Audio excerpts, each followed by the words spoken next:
વડોદરામાં દિવ્ય ભાસ્કર સમાચાર પત્રને 20 વર્ષ પૂર્ણ થતા ગણેશ ઉત્સવ નિમિત્તે અનોખો કાર્યક્રમ યોજવામાં આવ્યો હતો। વિઘ્નહર્તા ગણેશજીની ગણેશ ચતુર્થી નિમિત્તે વડોદરા શહેરમાં દિવ્ય ભાસ્કર દ્વારા ઉત્સવપ્રિય નગરી વડોદરાના શ્રીજી ભક્તોને ગણપતિજીની મૂર્તિ વિતરણ કરવાનો અનોખો કાર્યક્રમ કરવામાં આવ્યો હતો।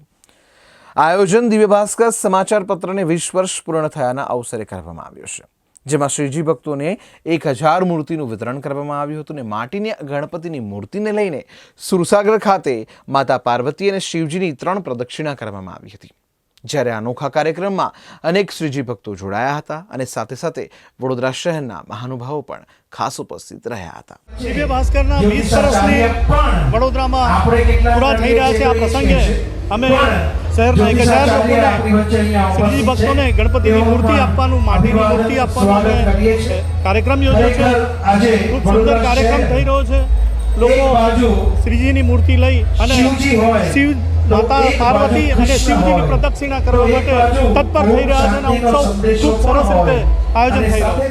संस्कारी नगरी में दिव्य भास्कर के 20 साल होने के उपलक्ष्य में गणेश उत्सव कल से शुरू हो रहा है। बहुत भगीरथ और पवित्र कार्य दिव्य भास्कर परिवार की तरफ से किया जा रहा है।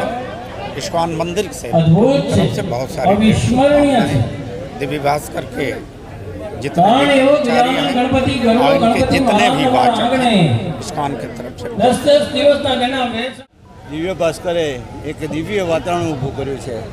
ભાસ્કર એટલે સૂર્ય, એનો પ્રકાશ ખૂણે ખાંચરે પોકે। વડોદરા નગરી એક સંસ્કારી નગરી છે। મા બાપનું મહત્ત્વ સમજાવતો આ એક પ્રસંગ છે।